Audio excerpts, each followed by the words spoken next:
Bonjour à tout le monde. Donc aujourd'hui, on se penche sur des lieux qui sont souvent cachés. Et qu'est-ce qui s'est passé autour du Covid? Donc je vais commencer pour vous donner quelques bases par rapport à criminalité et prison. Ensuite, vous parler de vulnérabilité sociale et puis ensuite de manière générale par rapport au Covid et en prison. Et ensuite, c'est Laurent Gettin, mon collègue, qui va vous détailler toutes les actions prises et les enjeux ici à Genève, à la prison de Chandelon.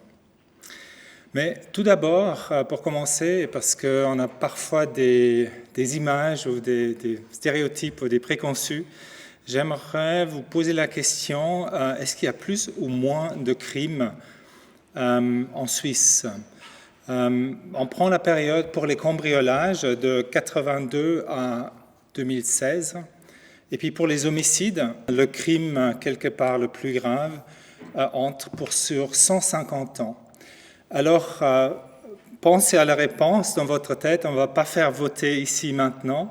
Je peux vous dire que beaucoup de gens se trompent parce qu'on a plutôt l'impression que pour les deux, il y a augmentation.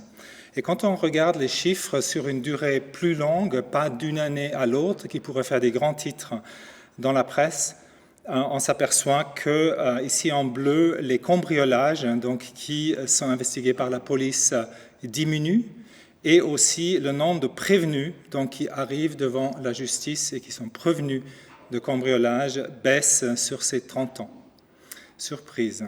Et puis l'effet est beaucoup plus important encore. Ici, on prend 150 ans. Sur 150 ans, la population de la Suisse a changé. Donc, on va prendre pour 100 000 habitants pour normaliser pour l'effet de population. Et on voit que, comparé à il y a 150 ans, à aujourd'hui, il y a 8 fois moins d'homicides en Suisse. Donc, et ceci est vrai pour presque toutes les infractions, en tout cas graves, du Code pénal. C'est la circulation routière qui est plutôt en augmentation, mais ça change aussi par rapport à qu'est-ce qu'on sanctionne et comment est-ce qu'on sanctionne. Mais la majorité des crimes baissent et ça contraste avec ce qui se passe dans les prisons. Sur le plan mondial, ici vous avez une carte un petit peu curieuse parce que la taille du pays représente le nombre absolu de personnes incarcérées. Et la couleur représente le taux, c'est-à-dire par 100 000 habitants, combien de détenus. Et le pays qui incarcère le plus, c'est les États-Unis d'Amérique, avec 750 détenus pour 100 000 habitants. Et c'est environ 10 fois plus que la Suisse, qui a 83 pour 100 000 habitants. Et puis, toute cette différence entre les pays d'un facteur 10 sur le plan mondial n'a absolument rien à voir avec le taux de criminalité. C'est vraiment des décisions politiques qui sont surtout motivées par un souhait de no risk society. Aux États-Unis, toujours, là de nouveau, on regarde presque 100 ans d'évolution. Vous avez en rouge donc ce qui est après jugement, en prison. Jail, c'est pre-trial, prison préventive, donc avant jugement. Et en bas, c'est la détention juvénile.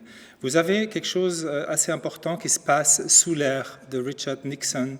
C'est deux phénomènes. Un, c'est la guerre contre la drogue. Donc, on incarcérait massivement les personnes qui consommaient ou qui dealaient ou touchaient quelque part à la drogue.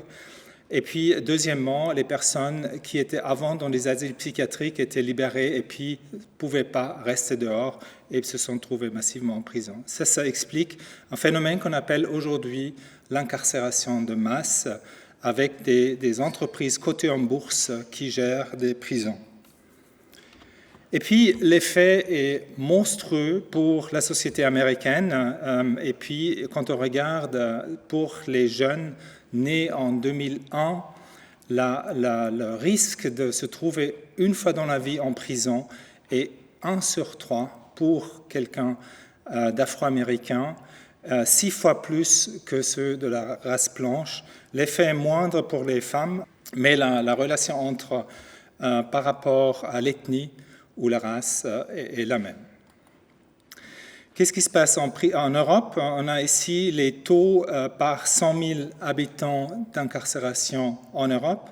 La Suisse se trouve ici avec 83 sur 100 000, mais vous voyez aussi en Europe des grosses différences, d'une part dans l'Union européenne, mais également l'Europe géographique avec la Turquie qui tient la palme ici avec une forte augmentation qui a plus que triplé la population carcérale depuis presque 20 ans, sous l'ère Erdogan. Et puis ce qui m'intéresse particulièrement, ce qui doit nous intéresser ici à Genève, parce qu'on a la prison la plus surpeuplée de Suisse, c'est la surpopulation. Et évidemment, dans les périodes de Covid, la promiscuité liée à la surpopulation et aussi le manque de services, de prestations qu'on peut fournir dans une prison surpeuplée est particulièrement grave. Donc, venons à la Suisse. Pour l'incarcération, on n'a pas en moyenne de surpopulation. Vous avez en gris la capacité en ces barres, donc 6900, c'est le nombre de détenus en Suisse. Ça contraste avec Genève, comme j'ai déjà dit. Donc en moyenne, on a 83 détenus pour 100 000 habitants. Genève a 200 détenus par 100 000 habitants, donc bien plus. La détention est un problème qui touche essentiellement les hommes, les personnes d'origine étrangère et les mineurs sont peu touchés. C'est un taux assez stable qui était plutôt en baisse ces 15 dernières années. Maintenant, le Covid. Le Covid est arrivé et on s'est vraiment intéressé fin février à ça, ou durant le mois de février. Et Genève découvre tout d'un coup qu'il y a des gens qui ont faim et qui sont dans une crise existentielle avec la première nécessité, la nourriture qui n'est pas couverte. Donc, MSF, Genève, les partenaires sociaux et aussi les HUG avec le CAMSCO du service de médecine premier recours, s'est beaucoup engagé pour donner accès pas seulement aux prestations de soins, mais ici à la nourriture, donc un sac Migros d'une valeur de 20 francs pour lesquels les gens ont fait la queue depuis 5 heures du matin pour attendre la distribution. Et puis, on peut dire aussi qu'il y avait, c'était pas seulement Genève, il y a aussi mon collègue Bodenman qui a écrit cet article dans la Revue médicale suisse sur les risques d'iniquité en Suisse romande. On peut dire aussi, vous avez peut-être l'exemple de Singapour en tête, cette deuxième vague qui est arrivée en avril à Singapour était très clairement liée à la promiscuité parmi des travailleurs souvent sans papier à Singapour qui vivaient dans une grande promiscuité. Donc la pauvreté et le Covid, c'est un sujet qu'il faut regarder de près. Une grande étude en Angleterre qui inclut 17 millions de personnes publiée dans Nature récemment a regardé tous les facteurs associés au décès par Covid. Et pas seulement les facteurs qui nous intéressent comme médecins, comme le diabète, le cancer ou autres, mais également l'âge, évidemment, le risque le plus important, mais aussi des facteurs sociaux, donc l'ethnicité. Les personnes qui étaient de race noire avaient environ 50% plus de risque de mourir du Covid comparé aux blancs. Et également, les personnes avec ce Deprivation Index que je vous ai détaillé ici, avec ces critères, montent jusqu'à un facteur de 100% plus de mortalité, donc 2 fois plus, pour de mourir de Covid. Qu'est-ce qui se passe en prison? Donc, on a évidemment très peur à Genève avec cette prison surpeuplée que le virus pourrait flamber en prison. On a eu énormément de discussions, de coordination, concertation avec l'ensemble des partenaires, y compris justice, pénitentiaire et police. Et M. Geta va vous en parler tout à l'heure. Il y avait aussi, parce que certaines mesures de restriction, notamment l'interdiction des jeux de balles, ont été prises, il y avait des mouvements de protestation, il y avait 2 mutineries à Genève. Et puis, le plus grave, en Italie, où ils ont immédiatement stoppé beaucoup de privilèges qui sont considérés comme des aspects très importants pour les droits de l'homme des personnes détenues, notamment l'interdiction des visites, y compris parfois avec les avocats, qui a repoussé, retardé les procédures judiciaires. Là, il y avait des mutineries, il y avait 13 morts lors des mutineries dans les prisons italiennes, et quelque chose d'encore plus grave s'est passé en Amérique latine. Aux États-Unis, on a des chiffres, comme dans peu de pays, et puis ce système de census, et puis par rapport aussi au county, on peut avoir une idée assez précise qu'est-ce qui se passe avec le Covid. Et puis vous avez ici, entre avril et juin, l'augmentation dans la population générale du nombre de cas de Covid, d'infection SARS-CoV, par 100 000 habitants. Et vous avez ici le décrochage vers le haut dans ce qui se passe dans les prisons. Donc, dans les prisons américaines, ça a vraiment flambé. Il y avait dans une prison, notamment dans le sud Alabama, le premier décès dans une prison, c'était malheureusement le médecin de l'institution qui est décédé du Covid. Il y avait dans le Texas 2 tiers, 1300 sur 1700 détenus qui étaient infectés par SARS-CoV. Vous pouvez vous imaginer le stress extrême qui s'est opéré là. Et puis à ça s'est ajouté encore tout récemment dans le Oregon et dans l'Ouest, en Californie, les feux. Donc certaines prisons ont dû être évacuées en urgence au milieu de la nuit. Les gens ont été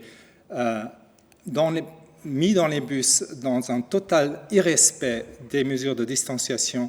Et vous pouvez imaginer que cette crise de surpopulation, crise de Covid, rajoutée à une crise climatique, avec des effets qui sont dévastateurs pour les personnes en prison et pour toutes les personnes qui tournent autour de ces systèmes-là. Les droits de l'homme ont été touchés aussi. La Belgique a décidé que les personnes dans les premiers 14 jours n'avaient plus droit même de voir leurs avocats, qui est un droit fondamental et qui est très clairement, qui va être amené certainement à Strasbourg pour irrespect des droits humains fondamentaux. Et puis donc, beaucoup d'organisations internationales se sont activées, ont rappelé aux États les principes de base des droits de l'homme. Et le plus détaillé, c'était le Conseil de l'Europe avec le CPT qui a clairement dit que les États doivent trouver des mesures de substitution à la privation de liberté, que les mesures restrictives sont nécessaires, mais doivent avoir une base juridique, doivent être clairement identifiées comme nécessaires, proportionnées et respectueux de la dignité humaine. L'accès aux soins doit être garanti en tout temps, surtout pour les groupes vulnérables. Et puis le respect des droits fondamentaux doit être garanti, donc l'hygiène personnelle adéquate, l'accès quotidien à l'air libre et les contacts avec le monde extérieur. Donc pour conclure, pour cette première partie, je vous ai montré, je vais garder ça en tête, vraiment criminalité ne veut pas dire taux d'incarcération. Un pays où il y a beaucoup de criminalité, il n'y a pas forcément plus de personnes incarcérées. Les personnes avec vulnérabilité sociale sont à haut risque de mourir et aussi d'être infectées par le Covid. Et puis, le Covid en prison touche, et est particulièrement important, surtout où il y a surpopulation. Les droits humains sont vraiment en jeu et c'est quelque part une sorte de miroir pour la société. Une société qui traite mal ses plus faibles traitera un jour aussi plus mal l'ensemble de la population. Et finalement, la qualité de la prise en charge sanitaire en prison a un impact aussi pour la société qui vit autour.